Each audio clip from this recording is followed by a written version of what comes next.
이스라엘 백성들이 이집트를 탈출하고 시내산에 이르렀을 때 하나님께서는 모세를 통해 그들에게 십계명을 주셨어요.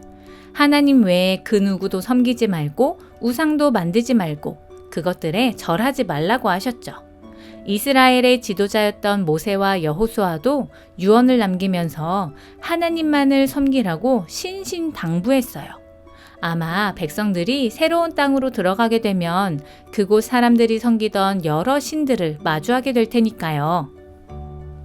아니나 다를까 이스라엘 백성들이 40년 동안의 힘든 광야 생활을 끝내고 가나안 땅으로 들어왔을 때 그들은 그곳에 살던 민족들이 세워놓은 신상들을 보며 놀라움을 금치 못했어요. 자신들의 하나님은 눈에 보이지 않는 신인데 가나안 민족들이 섬기는 신들은 눈에 보이는 신상으로 떡하니 세워져 있었으니까요. 특히 바알과 아세라라는 신들을 섬기는 사람들은 이스라엘 백성들에게 이렇게 말했어요. 어떻게 신을 한 번만 섬기나요? 여러 신을 동시에 섬겨도 괜찮습니다. 여러 신들에게 잘 보이면 일석이조 아니겠어요? 이스라엘 백성들은 이 말을 좋게 여겼어요. 그래서 하나님 외에 다른 우상들을 함께 섬기기 시작했죠. 결국 이스라엘 백성들은 하나님께로부터 벌을 받게 되었어요.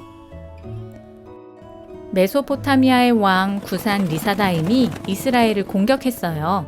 이스라엘은 8년 동안이나 그들을 섬겨야 했죠. 가나안 땅에 들어와서 자유롭게 살다가 누군가의 지배를 받고 고통을 당하게 되자 이스라엘 백성들은 정신이 번쩍 들었는지 하나님께 자신들을 구원해달라고 기도했어요. 하나님께서는 그런 이스라엘 백성들을 외면하지 않으셨죠. 하나님께서는 그들을 구원할 한 사람을 세워주셨어요.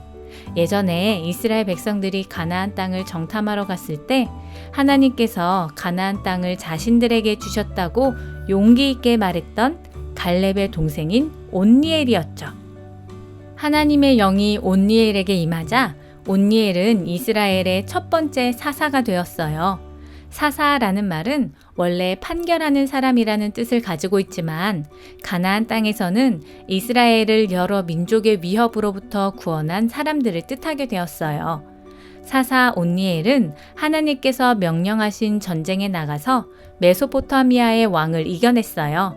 이스라엘 백성들에게 40년 동안이나 평화를 안겨주었죠. 여러분, 성경 사사기를 읽어보면 하나님의 뜻을 외면하고 자기 마음대로 살아가는 이스라엘 백성들의 모습이 기록되어 있어요. 어떤 때는 개인이 혹은 가족이나 지파가, 심각할 때는 이스라엘 백성들 전체가 말씀을 떠나 자기 마음대로 살다가 고통받죠.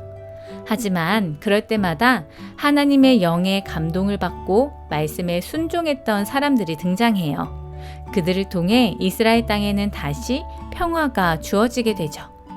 오늘날 우리 시대에도 자기 마음대로 살아가는 사람들로 인해서 이곳저곳에 많은 문제가 발생하지만 하나님께서는 여전히 말씀을 들으며 순종하고 사는 이들을 통해 우리를 통해 평화를 이루어 가신다는 것을 기억하면 좋겠네요.